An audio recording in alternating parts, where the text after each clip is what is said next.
নীলমণি বাবু, ও নীলমণি বাবু, আসতে পারি? আরে বন্ধু আসুন আসুন। পাড়ায় আপনাদের বেশ শুনতে পাচ্ছি, হইচই হচ্ছে। তা ব্যাপারটা কি একটু শুনতে পারি? আরে বন্ধুবাবু, চন্দ্রশক্তির দূরত্বটা আমি প্রায় মেপেই ফেলেছি, কিন্তু লেখার কলমটাই খুঁজে পাচ্ছি না। তাই নাকি? কোনোটা বুঝতে পারছেন না? এটা সাংঘাতিক ব্যাপার।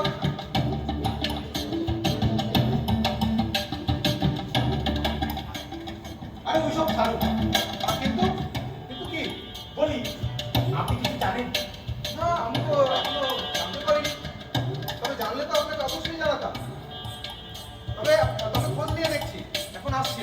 মাইকের কাছে বলো, শোনা যাচ্ছে না। মাইকের কাছে বলবা, জোরে জোরে মাইকের কাছে বলবা।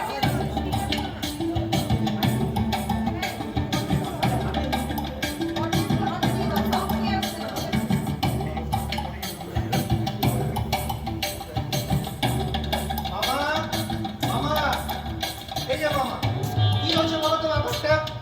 ভাই ভাগ্নে, হ্যাঁ বলি আমার লেখার কলমটা কোথায়? কলম? এই তো কলম তো তোমার কানেই গুজে আছে।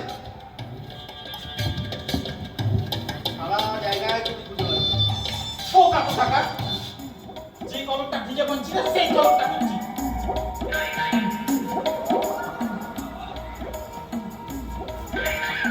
আরে কে কোথায় আছো? বলি যে কলমটা চাইছি সেই কলমটা খুঁজে পাচ্ছি না।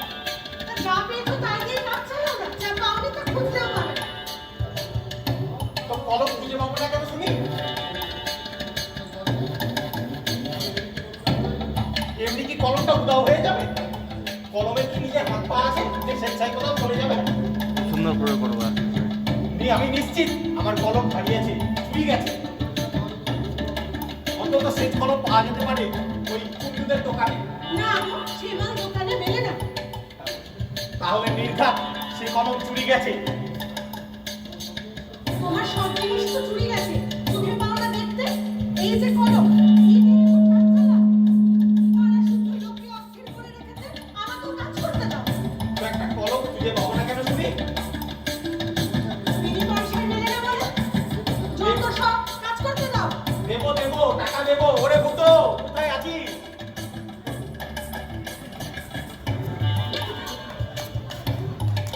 আজকে বাবু বলি আমার টাকার থলেটা কই?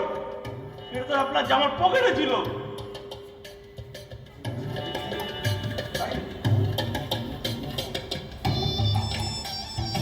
তো থলেতে টাকা কোথায় গেল? আমি কি জানি? তুমি জানো নে? না। যাও এখান থেকে।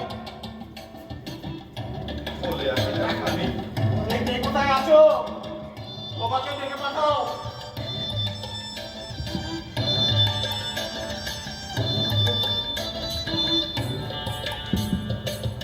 আরে নীলমণি বাবু, আমায় ডেকেছেন? বলি আমার থলে থেকে টাকা কোথায় গেল? তা আমি কি জানি?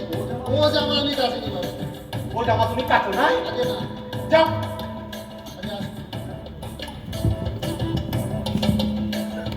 কে কোথায় আছো? ওসমান দর্জিকে ডেকে পাঠাও। বাবু, বাবু, ওসমান দর্জি, বলি আমার এই থলে থেকে টাকা কোথায় গেল? হ্যাঁ, থলে থেকে টাকা? আপনার টাকা তো লোহার সিন্ধুকে রাখা আছে, এই দেখতে পাচ্ছেন না? টাকা আছে তো? থলে নাই, থলে আছে টাকা নাই।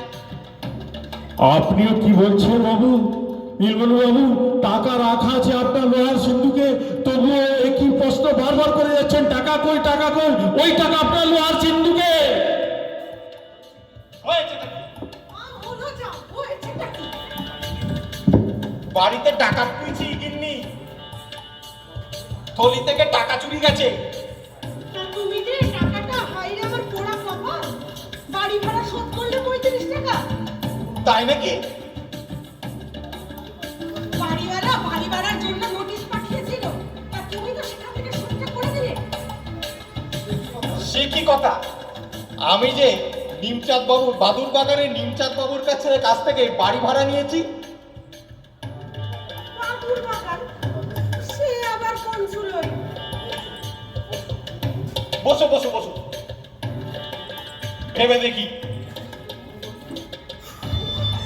সে যে কোন গলি, কোন রাস্তা, কত নাম্বার তা তো ঠিক মনে পড়ছে না, কিন্তু লোকটার সঙ্গে আমার কথা হয়ে গেছে, 1.5 বছরের জন্য ভাড়া নিতে হবে। বেশ করেছো। তা দুটো বাড়ির ভাড়া সামলাবে কেমন করে? সে তো ভাবনার কথা নয় গিন্নি, আমি ভাবছি কোন গলি, কত নাম্বার তা আমার নোটবুকে লেখা আছে কিনা মনে পড়ছে না। তা তোমার নোট বইটা একটু বের করে দেখো না গো। যা, মুশকিল হয়েছে গিন্নি, নোটবুক তো 3 দিন ধরে খুঁজে পাচ্ছি না। আরে মামা, তোমার মনে নেই নোট বইটা তুমি দিয়েছিলে দিদিকে স্কুল নোট লেখার জন্য? তাই নাকি? হ্যাঁ, তা তো দিদি কোথায়? দিদি তো গেছে এলাহাবাদে, চাকরি সংস্থায় বাড়িতে। মুশকিল করলি দেখছি, এখন কোথায় খুঁজে পাবো, কোন গলি, কত নাম্বার?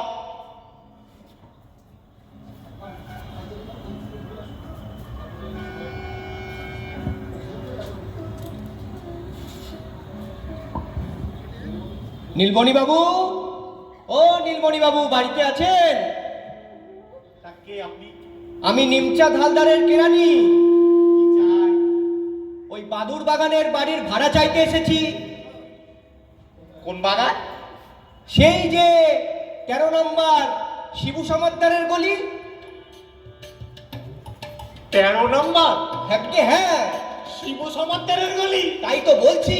ওগেননি শুনছো? 13 নম্বর শিবু সমাদ্দারের গলি। তা শুনে আমার মাথা মুন্ড হবেটা কি? একটা ঠিকানা তো পাওয়া গেল, 13 নম্বর শিবু সমাদ্দারের গলি। সে তো পাওয়া গেল, কিন্তু এখন দুটো বাড়ির ভাড়া সামলাবে কে? সে তো পরের কথা, কিন্তু বাড়ির নাম্বার 13, গলির নাম শিবু সমাদ্দারের গলি। বাবা, বাবা তুমি আমাকে বাঁচালে, বাবা তোমার নামটা কি একটু বলবে, আমি নোটবুকে লিখে রাখবো। যা, নোটবুক তো গেছে এলাহাবাদে, তুমি বলো আমি মনে রাখবো। আমি তো কেরানি, কিন্তু আপনি ঠিকানাটা লিখে রাখুন, 13 নম্বর শিবু সমাদ্দারের গলি। 13 নম্বর শিবু সমাদ্দারের গলি।